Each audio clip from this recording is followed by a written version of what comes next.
Ano daw yung best strategy para makapagsimula agad? Pag sinabi mong peso cost averaging, ang tatandaan mo lang dyan ay may fixed amount of money kang i-invest. For example, gusto mo 8,000. I-identify mo yung interval. Quarterly ba gusto mo? Every bonus? Every 6 months? Ikaw yung mag-define. Gaano katagal mo siyang gagawin? Kung gusto mong 6 months, this is not a peso cost averaging. Kasi ang peso cost averaging, ano yan? Talagang long term. Kung gusto mo na talaga ng stress-free yung investing mo, i-define mo dapat sa sarili mo yung capability to invest mo. Capable. Kasi pag pinasok mo sa stocks, kalimutan mo muna na may pera ka. Kasi hindi mo alam kailan kikita yan eh. Kaya nga po sinasabi ko walang guarantee eh. And then, ano yung frequency? So, yan yung mga dapat mong tanungin. Gaano mo siya sa sarili mo? Ano yung frequency? Quarterly, monthly, and then gaano katagal mo siya gagawin? 5 years, 10 years, 11 years, 15 years? O ikaw bahala. At magkano yung total na gusto mong ipasok sa stock market? Kasi syempre, diversification, kailangan diversified yung pera mo eh. May iba ka pang pinag-investan. And kung gusto mo talaga ng peso cost averaging, patient ka. Kung hindi ka patient, the strategy is not for you. So how many of you here are impatient? Type I, pag impatient. Type P, pag patient. I or P, anong sagot nyo? Kung impatient ka, hindi po ito ang gagawin mo. So, gili ako, di ba? At least may idea na kayo. Ay, hindi to para sa akin. Ayoko na matagal. Ay, pwede ako dyan kasi patient ako. So, magbibigay ako ng sample computation. Kunwari may 10,000 pesos ka. Kunwari every 3 months mo gagawin. At kunwari, dapat ano to eh.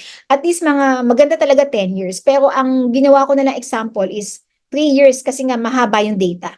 Okay, so lagi ko na itong pinakikita. Baka paulit-ulit na to sa ibang attendees ko eh. So, ngayon kunwari, bibili ka ng stocks na ang halaga per share ay 60.55.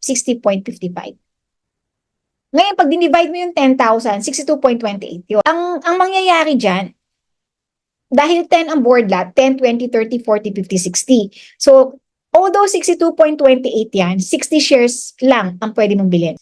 Kaya mas maganda, board lot ka na lang bumili by 10, 20, 30, 40, 50. Lagi bang 10 ang board lot? Depende sa market price. Basta, yan ang board lot niyan, 10.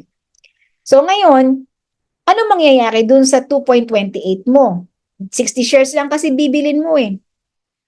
Nandiyan naman yung pera mo. Ibabalik yan. Ito lang ang kukunin sa'yo. Kung ano lang yung or charges plus initial investment, yan lang ang kukunin sa'yo. Yung matitira na dahil 2.28 pa yung matitira, ilalagay yan sa balance mo. So dito sa investment mo na ito, 9,000 plus, dahil nga 60 shares times 160.55, ito lang ang charges, 28 pesos lang.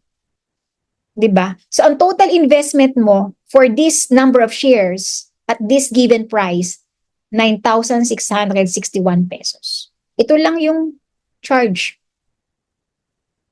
'Di ba? So anong mangyayari? Dahil ito nga yung pera mo 10,000 eh. Tapos ito pa yung total investment mo. Nasaan yung sukli? Makikita mo sa buying power yung sukli mo. Nakalagay doon. Hindi ko alam yung term ng ibang broker. Hindi pare-pareho kasi yung term eh.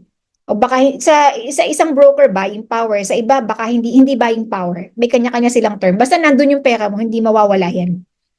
Ingatan mo na lang yung username and password mo, huwag mo ipapakita sa iba. Okay? So ito yung example computation. Kunwari bumili ka quarterly ng tig 10,000 pesos. So bawat 10,000 pesos mo, yan lang yung nabibili mo. Yan yung number of shares. Katagalan, sa loob ng 3 taon, nakaipon ka ng 540 shares, kakaipon mo ng 10,000 quarterly.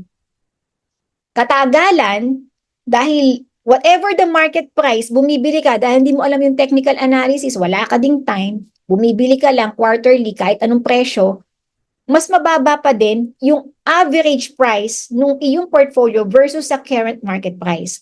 Yun yung purpose ng peso cost averaging. Through time, bababa yung average price mo in such a way, pwede kang kumita over the long term. Ganun yung concept niyan. Basta po, long term to. The longer, the better. The longer, the better. Pwede bang nag-PCA ka, tapos isang taon na lugi ka? Pwede po eh. Pwede pong ganun. Pwede yon. Pero pag naka-capture mo kasi yung price na mababa, may naka-capture kang price na mataas, talagang i-average down niya over the long term.